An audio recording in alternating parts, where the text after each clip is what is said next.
Coucou! Aujourd'hui, nouvelle vidéo avec de vraies histoires. Désolée, si je parais un peu fatiguée, je sors d'une semaine de grippe. Je suis hyper fatiguée. Alors je vais vous lire, comme d'habitude, l'histoire à la première personne. Bonjour à tous et à toutes. Je m'excuse d'avance si ce post n'est pas conforme à ce subreddit. Je n'utilise presque jamais Reddit. Je viens de Martinique, une île française située dans les Caraïbes, et à l'époque, je vivais encore chez mes parents, au bord de la mer. À ce moment-là, j'adorais jouer à la PS4, surtout la nuit, quand tout le monde dormait. Pour bien comprendre, il faut que je décrive la maison. Elle était divisée en deux parties distinctes. Il y avait la maison principale, puis un peu plus loin, une petite maison annexe, séparée par un grand deck en bois. Dans cette seconde maison, il y avait la cuisine au rez-de-chaussée et une chambre d'amis à l'étage. C'est dans cette chambre d'amis que nous avions installé la PS4, pour jouer tranquillement sans déranger personne. Tout ça se passe en 2017, très tôt le matin, avant même que le soleil ne se lève.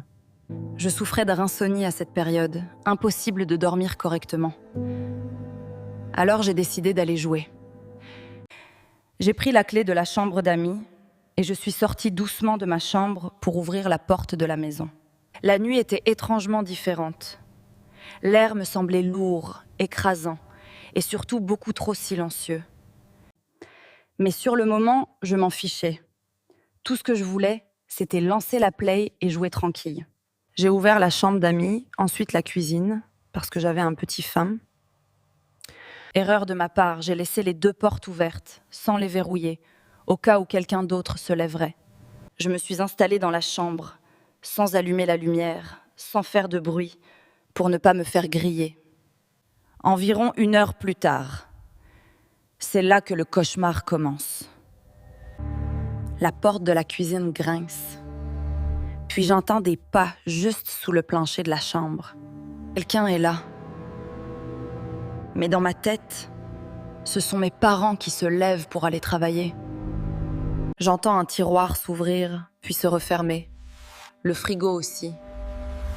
Je pense toujours que ce sont mes parents.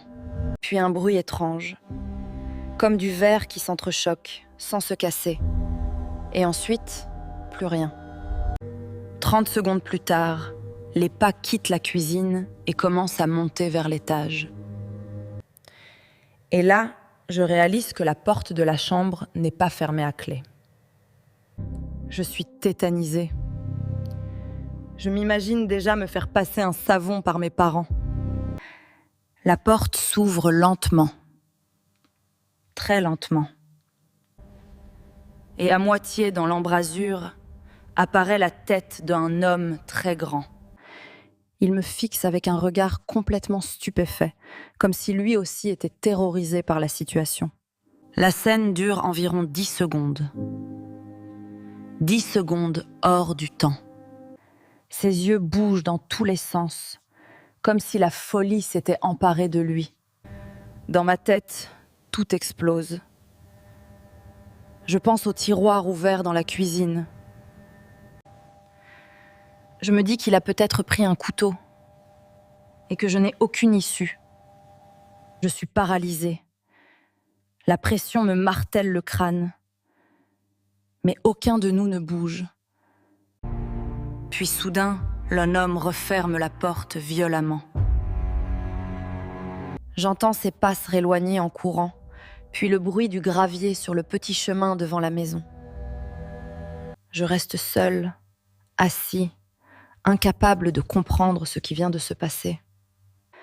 5 minutes plus tard, je trouve enfin le courage de sortir et de descendre dans la cuisine. Et là, il avait sorti du lait et des céréales. Le paquet était ouvert. À ce moment-là, je panique complètement. Je cours prévenir mes parents et je leur raconte tout. Mais l'histoire ne s'arrête pas là. La suite est encore plus irréelle. Mes parents appellent immédiatement la gendarmerie, qui arrive environ 20 minutes plus tard. Les policiers viennent à peine d'arriver que l'un d'eux m'interpelle. Il me demande si le homme qui nage dans la mer, juste devant chez nous, Et celui que j'ai vu, c'est lui, en train de nager, joyeux, comme un enfant découvrant la plage. Je confirme que c'est bien lui. L'homme est interpellé, arrêté, puis placé dans le fourgon. On ne m'a jamais donné d'une explication très précise.